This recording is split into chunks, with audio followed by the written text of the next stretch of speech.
नमस्कार साथियों, मेरा नाम है योगेश्वर। आप देख रहे हैं द पैराडाइज अकेडमी। तो हम पढ़ रहे थे सिविक्स यानी पॉलिटिकल साइंस। उसमें हमने अपने 2 टॉपिक कवर कर लिए थे। आज हम तीसरा टॉपिक पढ़ेंगे जो कि है कानून यानी लॉ।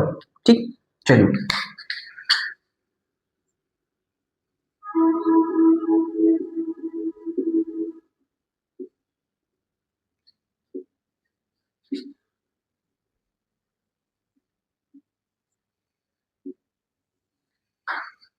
आज हम पढ़ेंगे लॉ। कानून क्या है? देखिए, कानून की कई तरीके से परिभाषित किया जा सकता है। जैसे कानून 2 तरीके से होता है। एक होता है नैतिक और एक होता है कानूनी, मतलब जो वैधानिक रूप से होता है, संवैधानिक रूप से होता है। ठीक, तो ये 2 प्रकार के कानून हम आज के समय में जानते हैं। लेकिन कानून हमेशा से चला आ रहा है। ठीक है, वो कभी-कभी परंपराओं में, धर्म में, मान्यताओं में कहीं न कहीं विद्यमान रहा है। प्राचीन काल में जो लोग थे, उस समय संविधान नहीं था, कानून नहीं था, संसद नहीं थी, तो क्या करते थे? वो लोग जो उनके नैतिक कर्तव्य होते हैं, नैतिक जो कानून होता है, उसको मानते हैं। जैसे चोरी करना, उनको अपने आप में लगता है कि ये सही नहीं है, ये गलत है। किसी का खून करना, व्यभिचार करना, किसी की स्त्री पे नज़र डालना, ये सब चीज़ें उनको अंदर से आता था कि हाँ, ये गलत है। तो यानी ये नैतिक कानून कहलाता है। ठीक है? हाँ, ये हो गया नैतिक कानून। बाद में जब संविधान का विकास हुआ, आधुनिक का समय आया, तो उस समय में कानून का निर्माण हुआ। लोगों ने कानून बनाया ताकि समाज में शांति बनाए रख सके, लोग आपस में मिलजुल कर रह सके। तो समाज में शांति और सामंजस्य बनाए रखने के लिए कानून का निर्माण किया गया। ठीक, तो हम समझेंगे कानून की परिभाषा। पहले समझिए कानून किससे बना है। देखिए, कानून जो है, कानून ये आपका अंग्रेजी का एक शब्द है लॉ। अंग्रेजी का आपका शब्द है लॉ। ये आपका लॉ से बना है। ठीक है, क्या है? लॉ। लॉ ये आपका लॉ से बना है। और ये आपका जो लॉ है, ये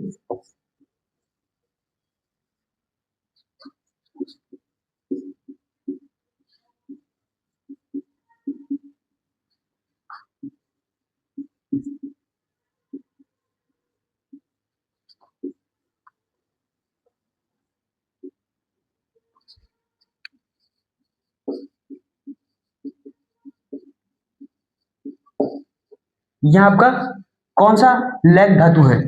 कौन सी जर्मन भाषा की धातु है लैग, इससे बना हुआ है लॉ। और इसका जो अर्थ है, लैग का अर्थ होता है आपका, इसका अर्थ होता है, लैग का अर्थ स्थिरता। स्थिरता स्थिरता का मतलब क्या है? मतलब ऐसा नियम, कानून या ऐसी व्यवस्था जो समाज में स्थिरता लाए, तो उसको क्या कहते हैं हम? कानून। समाज में जो स्थिरता लाता है वो क्या कहलाता है? कानून कहलाता है। ठीक है, ये था आपका जो लॉ है, कानून, उसका अर्थ। ठीक, चलिए।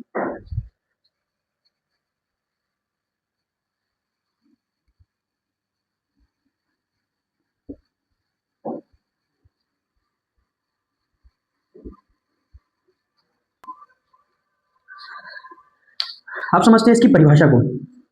परिभाषा क्या लगता है इसकी परिभाषा क्या हो सकती है? पिछले वीडियो हमने कवर किया था संप्रभुता। संप्रभुता यानी राष्ट्र की एक ऐसी सर्वोच्च पावर, ठीक है, सर्वोच्च पावर, सर्वोच्च शक्ति जो क्या करती है? नियम कानून लागू करती है, नियम कानून बनाती है। तो कानून क्या कहलाएगा? कानून कहलाएगा आपका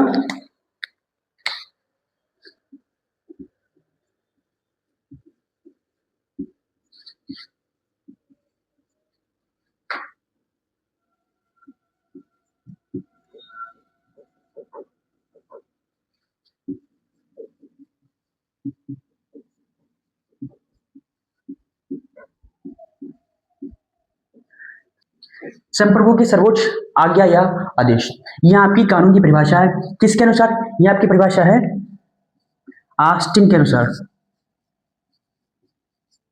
आस्टिन के अनुसार, इसके अनुसार आस्टिन एक ये राजनीतिक विचारक हुए हैं, उनके अनुसार ये जो है परिभाषा है। ठीक, अब हम समझते हैं परिभाषा के बाद इसके जो, जैसे कानून होता है, कानून कई तरीके का हो सकता है। कानून अच्छा भी हो सकता है, बुरा भी हो सकता है। ठीक, तो हम समझेंगे अच्छा जो कानून होता है उसके लक्षण क्या होते हैं, उसके गुण क्या होते हैं, मतलब हम उसको कैसे पहचानेंगे कि वो अच्छा कानून है। आप सीधे से कहोगे, इतना जो आपको कॉमन सा पता है कि अगर कोई कानून जो जनता है उसके लिए अगर अच्छा नहीं है, तो वो क्या कानून है, वो बेकार कानून है, वो बुरा कानून है, ठीक है। और जो कानून जनता के समर्थन में बना है, जो उसके अच्छे काम के लिए बना है, तो वो क्या कहलाएगा हमारा, वो अच्छा कानून कहलाएगा, ठीक है। चलिए,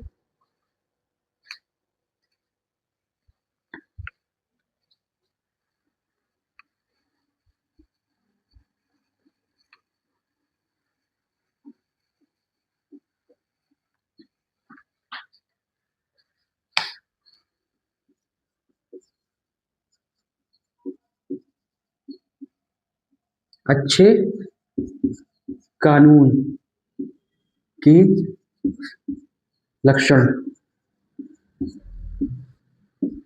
ठीक है, अच्छे कानून के लक्षण, इन पर हम चर्चा करेंगे।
ये आपका यहाँ पर दिए गए हैं 1 से 3, और फिर यहाँ पे 4 से 7, ये आपका दिए गए हैं, ठीक है, लक्षण किसके, कानून के लक्षण, अच्छे कानून के लक्षण। अच्छा कानून कौन सा होता है, उसमें ये बातें होनी चाहिए। देखिए, पहली यह है, पहली है सरलता तथा स्पष्टता। अगर कोई कानून सरल नहीं है, स्पष्ट रूप से व्यक्त नहीं किया जा रहा, जैसे मान लीजिए अभी आप देख रहे हो लगभग कई सालों में जो हमारी केंद्र की सरकार है, उसने कई ऐसे कानून बनाए हैं जो पूर्ण रूप से उनको स्पष्ट नहीं किया जा सकता कि क्या है। जैसे अभी यूजीसी बिल आया है और कई सारे कानून आए हैं, जैसे किसान कानून आया था, और भी कई सारे कानून आए थे जो सरकार स्पष्ट रूप से व्यक्त नहीं कर पा रही कि वो है क्या। जब तक स्पष्टता नहीं होगी उस कानून में, तब तक उस कानून को जनता स्वीकार नहीं करेगी। जब कानून स्पष्ट नहीं होता है तो अराजकता फैल जाती है, अंधविश्वास फैल जाता है, अफवाहें उड़ती है कि ये कानून ये कर सकता है, ये कानून वो कर सकता है, तो लोग गलत गलत सोचने लगते हैं। इसलिए सरकार को जो उत्तरदायित्व है, वो कार्य है कानून बनाने के साथ साथ ये काम है उसका कि वो उस कानून को लोगों तक पहुंचाए, समझाए कि ये कानून है क्या, किस लिए है, क्यों, उसका मतलब हमारा क्या फायदा होगा उसमें। तो उसमें स्पष्टता होनी चाहिए। अगर स्पष्टता नहीं है तो अराजकता फैलती है। स्थायित्व, स्थायित्व मतलब राज्य में स्थायित्व होना लाना चाहिए। ऐसा ना हो कि कानून अभी आया फिर बदल दिया गया, ठीक है। तो कानून ऐसा होना चाहिए जो कि उसमें स्थायित्व हो, अभी बनाया गया तो चले, लगभग 5 साल 6 साल 10 साल तक चले, ठीक है। तो वो समाज में स्थायित्व लाए। व्यापकता अथवा निष्पक्षता, व्यापकता और निष्पक्षता से मतलब ये है कि जाति, धर्म, रंग, अमीरी, गरीबी, इनको देखकर कानून नहीं बनना चाहिए। व्यापकता, व्यापकता मतलब हर किसी में वो व्यापक रूप से हर तरीके से लागू होना चाहिए, चाहे अमीर हो, गरीब हो, ऊंची जात का हो, नीची जात का हो, वो आपका जो धार्मिक हो, नास्तिक हो, किसी भी तरीके का व्यक्ति हो, उसको ऊपर वो लागू होना चाहिए। निष्पक्षता का मतलब यही है, निष्पक्षता का मतलब वो निष्पक्ष रहेगा। व्यापक निष्पक्ष होगा तभी तो व्यापक होगा, निष्पक्ष नहीं है तो वो सीमित हो गया कुछ लोगों में, समझ रहे हैं। तो ये है आपका। अगला है स्वतंत्रता तथा समानता का पोषण। कानून ऐसा होना चाहिए जो स्वतंत्रता दे सके हमें। ऐसा नहीं हमें हमें बांध दे, हमारे हाथों में हथकड़ी लगा दे, ऐसा नहीं होना चाहिए। हमारी स्वतंत्रता बरकरार है। और समानता, वो समानता का ध्यान रखे। ऐसा नहीं है कि कुछ लोगों पे लागू हो रहा है, कुछ पे लागू नहीं हो रहा है। तो समानता उसमें खत्म नहीं होनी चाहिए, समानता बरकरार रहनी चाहिए। समानता और स्वतंत्रता, तो किसी की स्वतंत्रता पर आघात नहीं होना चाहिए।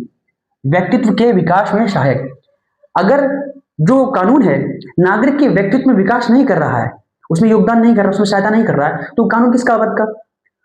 व्यक्ति के जो व्यक्तिगत गुण है उनमें विकास होना चाहिए, उनमें सहायता होनी चाहिए। नहीं हो रही तो कहीं ना कहीं वो क्या कर रहा है, वो कानून अच्छा कानून नहीं है। जनमत पर आधारित, जनमत पर आधारित सबसे महत्वपूर्ण, जनमत पर आधारित इसका मतलब क्या है? क्या जनता के हिसाब से कानून होना चाहिए? क्या जनता से पूछा जाएगा? ऐसा नहीं है। देखिए, इतनी बड़ी संख्या होती है लोगों की, तो हम एक अपना जो अपना प्रतिनिधि होता है वो संसद में भेजते हैं, तो वो प्रतिनिधि उनका समर्थन होना चाहिए। अगर कोई कानून बनाया जा रहा है तो उस कानून को बनाने के लिए संसद में जो भी 3/4 का नियम होता है वो लागू होना चाहिए, कि संसद में जो भी प्रतिनिधि हैं उनका 3/4 लोगों का अगर जब उसको पारित करते हैं, जब उसको मान्यता देते हैं कि हाँ ये हम इसको लागू होना चाहिए, ये नियम बनना चाहिए, तब उसे कहते हैं जनमत पर आधारित।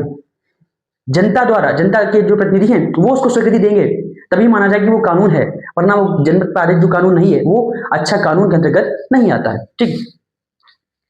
मूल अधिकारों का रक्षण, मूल अधिकार हमारे जो भी मूल अधिकार है, ठीक है, उन मूल अधिकारों को अगर वो कहीं पर से भी भक्षण कर रहा है, उनका शोषण कर रहा है, तो कानून अच्छे कानून की कैटेगरी में नहीं आएगा। जैसे हमें कहीं भी रहने के लिए, कहीं भी आने जाने के लिए, कहीं भी नौकरी करने के लिए, हमें आय को कमाने के लिए, या फिर हमें आंदोलन करने के लिए, अपनी गलत जो भी समाज में गलत बात है उसके लिए आंदोलन करने के लिए अगर कहीं पर से वो हमको रोकता है तो अच्छा कानून नहीं हो सकता। ठीक। तो ये है अच्छे कानून के लक्षण। ये कानून में अगर किसी भी कानून में अगर ये चीज नहीं पाई जाती है तो अच्छा कानून के अंतर्गत वो नहीं आएगा। ठीक है।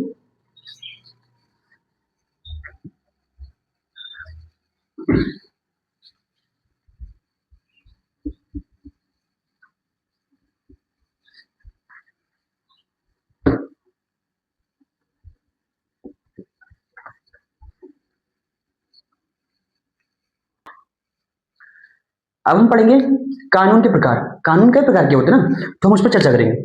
कानून के प्रकार, कानून के प्रकार।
ये कानून के कुछ प्रकार हैं, ठीक है, इन पर हम चर्चा करेंगे। सबसे पहले राष्ट्रीय कानून। राष्ट्रीय कानून वे कानून जिनको संसद द्वारा संवैधानिक तरीके से बनाया जाता है वे हमारे राष्ट्रीय कानून कहलाते हैं। क्योंकि आपको पता है कि संसद में हमारे जो प्रतिनिधि बैठते हैं उनके बहुमत के द्वारा जो एक बिल पास किया जाता है उसके जरिए कानून बनाए जाते हैं। ठीक है, तो वो हमारे जनमत पर आधारित कानून होते हैं और वो हमारे राष्ट्रीय कानून कहलाते हैं। ठीक है, जिनको पूरे राष्ट्रीय स्तर पर लागू किया जाता है। राष्ट्र में जितने व्यक्ति हैं उन सभी पर लागू किया जाता है पूर्ण रूप से, समान और स्वतंत्र रूप से। सार्वजनिक कानून।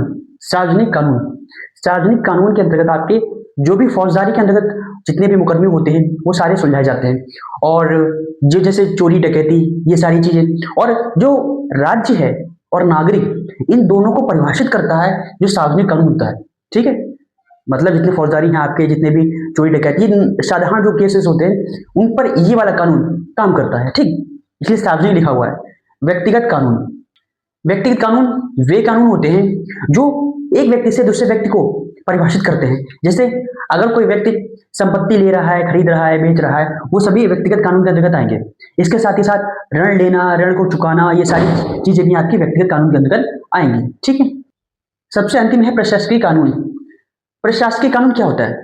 प्रशासकीय कानून वो होता है, जैसे मान लीजिए जो प्रशासन में बैठे लोग होते हैं, जो अधिकारी होते हैं, जैसे डीएम और आईपीएस अधिकारी और भी जो अधिकारी आपके होते हैं जो प्रशासन को चलाते हैं, तो प्रशासनिक अधिकारी जो लोग होते हैं वो अगर कोई गलत काम करते हैं तो वो उनका ये आपका सार्वजनिक कानून है उसके अंतर्गत मुकदमे नहीं चलते हैं, उनके चलते हैं प्रशासनिक कानून के अंतर्गत। उनको कैसे नियंत्रित रखना है, उनको कैसे कार्य के लिए बाध्य किया जा सकता है, वो आपका प्रशासनिक कानून के अंतर्गत आता है। प्रशासनिक कानून के तहत ही उनको सजा दी जाती है, उनके काम के लिए उत्तरदायी ठहराया जाता है। ये सारी चीजें प्रशासनिक कानून के अंतर्गत आती हैं। ध्यान रखिए, जो प्रशासनिक अधिकारी होते हैं। अध्यादेश सबसे महत्वपूर्ण। अध्यादेश अध्यादेश क्या होता है? अध्यादेश ये होता है कि संसद में, जैसे मान लीजिए संसद में बिल बनता है, उस बिल को 3/4 बहुमत के हिसाब से पास किया जाता है, फिर वो कानून का रूप लेता है। लेकिन अगर कोई देश में कोई बहुत जरूरी कानून हमें चाहिए और संसद का सत्र नहीं चल रहा है, संसद का सत्र चल रहा ना, तो अगर संसद का सत्र नहीं चल रहा और हमको कानून बनाना है तो क्या होगा? उसके लिए अध्यादेश लाया जाता है। अध्यादेश कौन लाता है? अध्यादेश, समझिएगा।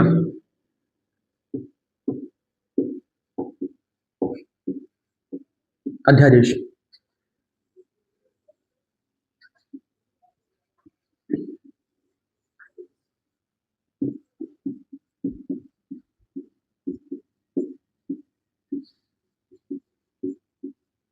ये अध्यादेश राष्ट्रपति द्वारा लाया जाता है, क्योंकि ये राष्ट्रीय प्रधान होता है, लेकिन तब जबकि संसद का सत्र में चल रहा हो। शर्त,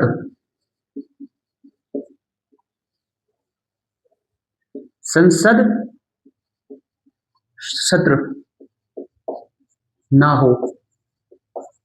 जब संसद सत्र नहीं चल रहा होता है तब राष्ट्रपति एक अध्यादेश द्वारा कानून बनाता है। जो कानून आता है उसको अध्यादेश कहते हैं, लेकिन ये लिमिटेड टाइम के लिए होता है, ऐसा नहीं कि परमानेंट हो गया। जब संसद फिर से प्रारंभ होती है तो उस कानून को निरस्त कर दिया जाता है, या फिर हमें जब तक इसकी जरूरत है तब तक इसको रखा जाता है, फिर इसको निरस्त किया जाता है। ये परमानेंट कानून नहीं होता, ये ध्यान रखिए, ये टेम्परेरी होता है, समझ गए आप, कुछ समय के लिए। और अगर राज्य की बात करें, जैसे कि केंद्र की बात करें तो राष्ट्रपति बनाता है। अगर राज्य की बात करते हैं कि राज्य में जैसे अगर राज्य में सेशन नहीं चल रहा है तो उस समय वहां का प्रधान कौन होता है? राज्यपाल। तो राज्यपाल अध्यादेश द्वारा एक कानून को बनाता है। ठीक। अंतर्राष्ट्रीय कानून, अंतर्राष्ट्रीय कानून कौन से हैं? अंतर्राष्ट्रीय कानून क्या होते हैं? असल में अंतर्राष्ट्रीय कानून वो कानून होते हैं जो जितनी बड़ी पावर थी, जितने भी अच्छे राष्ट्र थे, उन्होंने मिलकर संगठित होकर आपस में सामंजस्य बनाए रखने के लिए, एक दूसरे के साथ अच्छे संबंध बनाए रखने के लिए अंतर्राष्ट्रीय कानूनों का निर्माण किया, जिससे कि आपस में भाईचारा बना रहे, आपस में वैमनस्य ना हो, युद्ध ना हो। इन चीजों से निपटने के लिए अंतर्राष्ट्रीय कानूनों का निर्माण किया गया था। ठीक। तो कानून के कुछ प्रकार हैं, जैसे राष्ट्रीय कानून है, सार्वजनिक कानून है, आपका व्यक्तिगत कानून, प्रशासकीय कानून, अध्यादेश और राष्ट्रीय कानून। ये सभी आपके कानून के प्रकार हैं। ठीक, चलिए।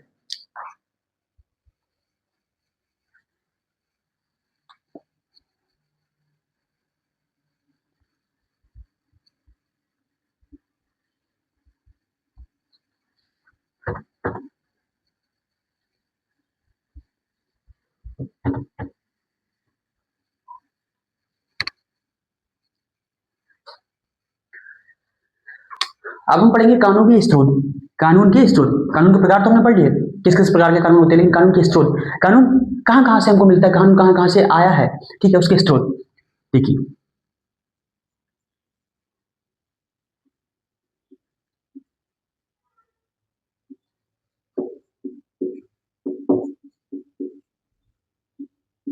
कानून के स्रोत,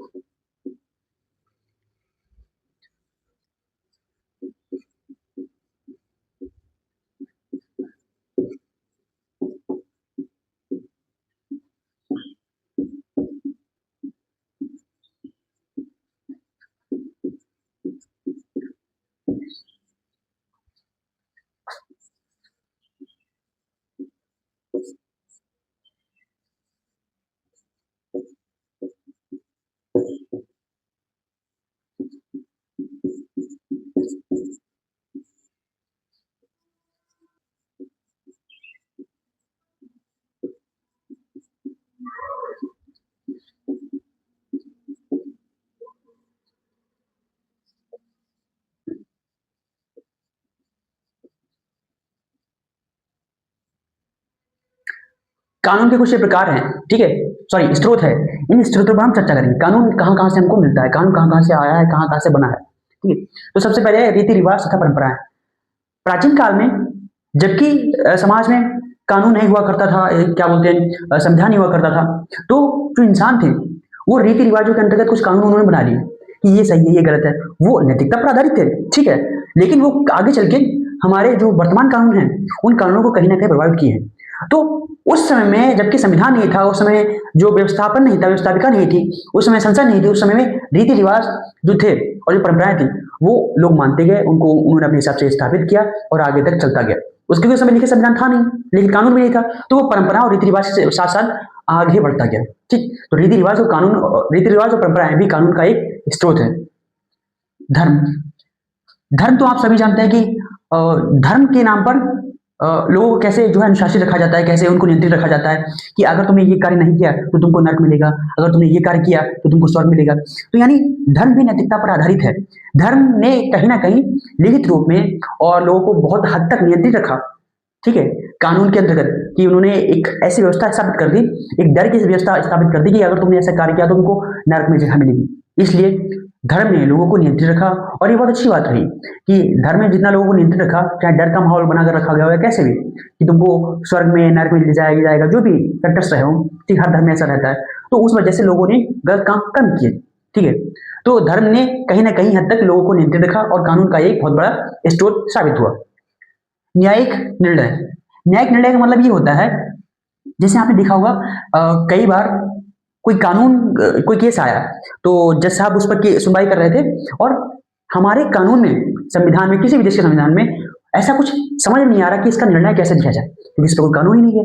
अब कानून है तो वो फिट नहीं बैठ रहा है। तो न्यायिक निर्णय करते समय, न्यायिक निर्णय, किसी भी फैसले का निर्णय करते समय जज को समझ में आता है कि हाँ, इस कानून को बदला जा सकता है या इस व्यवस्था के लिए कानून नया लाया जा सकता है। तो हम न्यायिक निर्णय जब करते हैं तब हमें पता चलता है कि कौन सा कानून कहाँ पर फिट बैठ सकता है, तो वहां पर हमारे भी कानून बनते हैं। तो न्यायिक निर्णय भी कानून का एक अच्छा स्रोत है।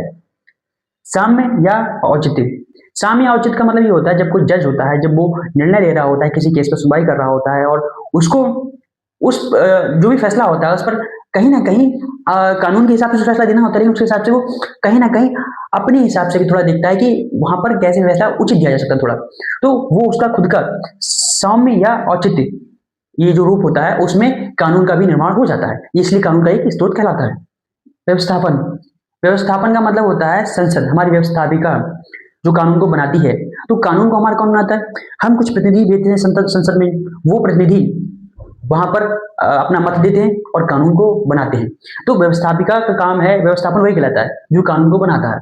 संसद में हमारे जो प्रतिनिधि होते हैं वो कानून को बनाते हैं और हम पर लागू करते हैं। तो कानून के स्रोत होगा रीति रिवाज तथा परंपराएं, ये सबसे प्राचीन है, ठीक है, और ये हर देश में लागू पाया जाता है। धर्म, ये भी हर देश में लागू पाया जाता है। न्यायिक निर्णय, साम्य या औचित्य और व्यवस्थापन, ये कानून के कुछ स्रोत हैं, ठीक है। चलिए,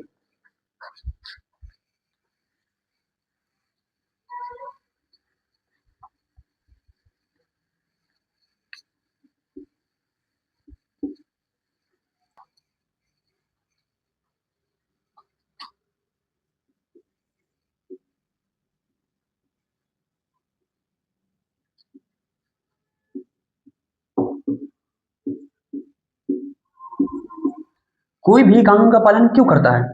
क्या लगता है आपको? कोई, अगर आप कोई कानून मान रहे हो, जैसे मान लीजिए कि आप गाड़ी चलाते हो बहुत तेज स्पीड में, और आप हेलमेट नहीं लगाते हो, आप ड्राइविंग लाइसेंस नहीं रखते हो, ठीक है, तो ये चीजें आप कर सकते हो, क्यों नहीं करते हो?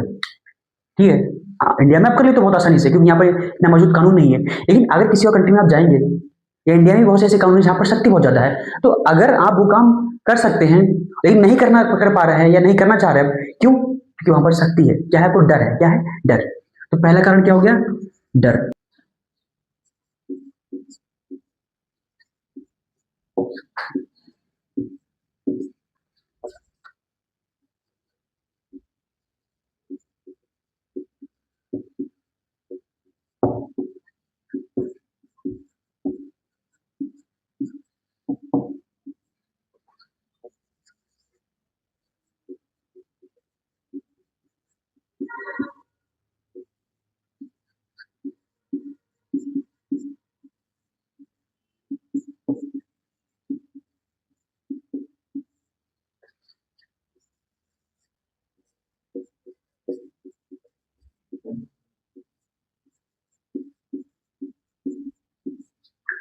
कानून का पालन ना करने के कारण, मतलब अगर कोई कानून का पालन नहीं कर रहा है या फिर कानून का पालन हम कैसे करवाते हैं? देखिए, कानून कानून का पालन जो होता है वो इन परिस्थितियों में होता है।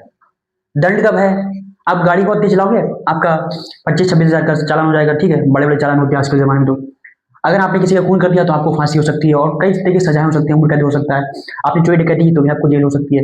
तो क्या है, हमको दंड कब है? हमको डर लगता है कि कहीं हमको सजा ना हो जाए, ये तो है। अधिकारों की सुरक्षा, जैसे कानून इसलिए होते हैं ताकि अधिकारों की सुरक्षा करी जा सके। जैसे मान लीजिए, अगर एक व्यक्ति है, दूसरे व्यक्ति को मारता पीटता है, उसको किडनैप करता है, उसको परेशान करता है, तो उसके अधिकार को हनन हो रहा है ना, उसकी स्वतंत्रता छीन रही है। तो दूसरे के अधिकारों की सुरक्षा करने के लिए भी कानून का पालन करवाया जाता है, ठीक। और लोग खुद भी करते हैं, ऐसा नहीं है, लोग खुद भी करते हैं कि हम किसी को परेशान नहीं करें। ऐसा होता है, बहुत से देशों में होता है, इंडिया में ऐसा नहीं होता, लेकिन होता है, बहुत से देशों में ऐसा होता है कि हम किसी की स्वतंत्रता का हनन तो नहीं कर रहे हैं, हम किसी को परेशान तो नहीं कर रहे हैं। रात को लोग म्यूजिक नहीं बजाते हैं, रात को शोर नहीं करते हैं, गाड़ियों में हॉर्न फालतू नहीं बजाते हैं, तो इससे भी लोगों को मेंटल प्रेशर मिलता है, लोगों को डिस्टर्बेंस होता है। तो ये इंडिया में तो फिलहाल लागू नहीं होता अधिकारों की सुरक्षा, ठीक है। सामाजिक कल्याण की भावना, बहुत से ऐसे लोग होते हैं दुनिया में, आपको सुनकर अजीब लग रहा होगा, पर दुनिया में ऐसे लोग होते हैं जो ये सोचते हैं कि अगर हम कानून का पालन करेंगे तो अच्छा राष्ट्र बनेगा, अच्छा राज्य बनेगा, अच्छा देश बनेगा, ठीक है। तो वो नियमों का पालन करते हैं, वो कम स्पीड में गाड़ी चलाते हैं, वो सारे टैक्सेस भरते हैं, वो कभी किसी से बीमारी नहीं करते हैं, वो अच्छे बनकर रहते हैं, क्योंकि वो उनके मन में भावना होती है कि सामाजिक कल्याण की भावना। वो सोचते हैं कि अगर हम अच्छे रहेंगे तो समाज अच्छा रहेगा। ऐसे लोग होते हैं दुनिया में, आपको लगता है कि नहीं होते? होते हैं। नैतिक चेतना, यही है नैतिक चेतना। नैतिक चेतना ये है कि अगर कुछ लोग सोचते हैं, जैसे कुछ लोग नहीं कर रहे क्योंकि दंड होता है, उन्हें लगता है कि दंड का भय कि अगर मैंने ये काम किया तो मेरे को इसकी सजा मिलेगी। जैसे मान लीजिए कोई बाइक खड़ी हुई है, उसमें चाबी लगी हुई है, आपने आपके मन एकदम डोल गया कि इसको चुरा लेना चाहिए, तो अब आपके मन में आया है, लेकिन आपके मन में ये भी आ गया कि अगर मैंने ये काम किया तो मुझको सजा मिलेगी, कानून उसको एक दिन पकड़ ही लेगा। नैतिक चेतना क्या है? आपके मन में अगर आया तो अपराध बोध तो है, लेकिन आपके मन में आते ही आपने सोचा नहीं नहीं ये तो गलत है, मैं किसी के लिए गलत कैसे सोच सकता हूँ। तो जब हमारे मन में खुद अपने आप ये अपराध बोध आ जाए कि ये चीज गलत है, कोई डर ना हो, सिर्फ अपने अंदर मन में आ जाए, तो वो होता है नैतिक चेतना। ये आपका नैतिक, ये आपका व्यक्तित्व है ऐसा, या आपको वो चीज गलत लगती है कि मेरे को ऐसा नहीं करना चाहिए।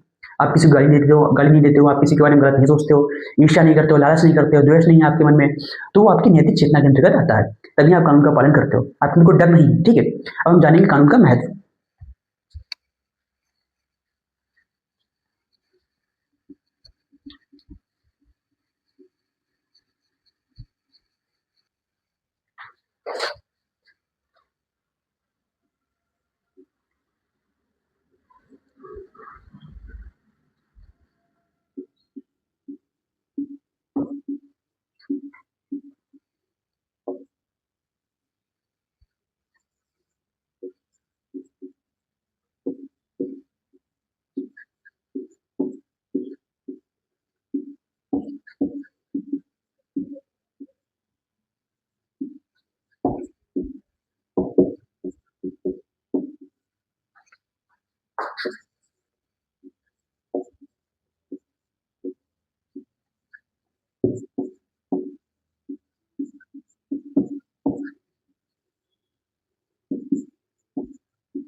कानून का महत्व, कानून जरूरी क्यों है? अगर किसी राष्ट्र में कानून नहीं होगा तो सबसे पहली बात उसमें अराजकता पैदा होगी, ठीक है। हर कोई किसी को मार काट रहा है, चोरी डकैती कर रहा है, बहुत सी चीजें होंगी। अच्छे लोग कुछ ही बचेंगे, जो आपको दिखाई दे रहे हैं कि आपके आसपास सब अपना काम करते हैं, कितने होनहार है, कितने योग्य है, कितने अच्छे भले इंसान है। एक बार कानून हटा कर देखिए, आपको इनसे ज्यादा क्रूर और दानवीय व्यक्ति कोई नजर नहीं आएंगे, ठीक है। एक दूसरे घर में एक दूसरे के साथ गलत काम करेंगे, ये सब चोरी डकैती मारकाट खून खराबा। तो कानून का महत्व क्यों है? शांति एवं व्यवस्था की स्थापना।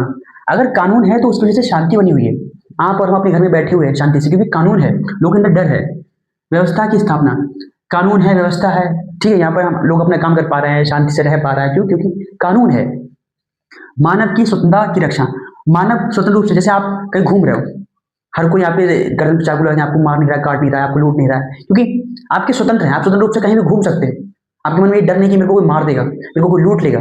जब तक आपके अंदर ये भावना नहीं, मतलब आप स्वतंत्र हैं। अगर आपके अंदर ये भावना आ रही है कि आपको कोई मार देगा, आपको कोई लूट लेगा, आप असुरक्षित महसूस करते हैं, इसका मतलब कहीं ना कहीं कानून आपका सही से काम नहीं कर रहा है। ठीक है। समानता का पोषक, कोई भी कानून महत्वपूर्ण इसलिए क्योंकि जहां कानून नहीं होता, जब राजा लोग के समय में कानून इतना मजबूत नहीं हुआ करता था, वहां निरंकुश शासन होता था। तो जो अमीर लोग होते थे वो, या फिर जो उच्च कुल के लोग होते थे, वो गरीबों का और नीचे कुल के लोगों का शोषण किया करते थे। लेकिन जब से कानून बना है तो कानून में समानता, चाहे दिखावटी ही क्यों ना हो, लेकिन संविधान के दौर में लोग अब जो ऊंची जाति थी या ऊंचा तबका है हमारा, कि हम अमीर हैं वो गरीब है, हम ऊंची जात के वो नीची जात का है, ये अब दिखा नहीं सकते। मानते वो आज भी हैं, लेकिन वो दिखा नहीं सकते, क्योंकि समानता का पोषक यही है। समानता का पोषक, हम समान हैं। कानून के सामने कोई अमीर कोई गरीब नहीं, कोई ऊंची जात का नहीं, कोई नीची जात का नहीं, कोई हिंदू नहीं, कोई मुस्लिम नहीं, सिख ईसाई कुछ भी नहीं, सब इंसान है, सब भारत के नागरिक हैं। तो भारत या फिर किसी भी देश में कानून का महत्व यही कि वो समानता की बात करता है। अधिकारों का रक्षण, हमारे जो भी अधिकार हैं उन सभी अधिकारों की रक्षा करता है। हम स्वतंत्र रूप से बोल सकते हैं, हम कहीं भी घूम सकते हैं, हम नौकरी कर सकते हैं, हम जमीन खरीद सकते हैं, ठीक है, हम रह सकते हैं। ये सभी फैसले हमें हमारे अधिकार, हमारे जो भी अधिकार होते हैं उन हमारे अधिकारों की रक्षा करता है कानून। अगर कानून नहीं हमको अधिकार दे दिया संविधान ने, या किसी ने भी हमको, हमारे देश ने हमको हमें अधिकार दे दिया, लेकिन अगर कानून उनकी रक्षा नहीं कर पा रहा है तो उन अधिकारी को कोई महत्व नहीं, कोई अर्थ नहीं उनका। नैतिक विकास में सहायक, नैतिक विकास में कैसे सहायक होता है? नैतिक विकास में ऐसे सहायक होता है जैसे, नैतिक विकास में जैसे कानून की वजह से हम क्या करते हैं, हम धूम्रपान नहीं करते, हम वेश्यावृत्ति नहीं करते हैं, ठीक है, हम व्यभिचार नहीं करते हैं, हम चोरी डकैती नहीं करते, तो इससे हम अच्छे बन रहे हैं ना। तो कानून का यही तो महत्व है कि हमको अच्छा बनाना, हमारे नैतिक विकास है उसमें योगदान देना, तो आपको अच्छा बनाने का काम करता है। डर में ही सही, आप काम नहीं कर रहे गलत काम, तो आप अच्छे बन रहे हैं, सीधी सी बात है।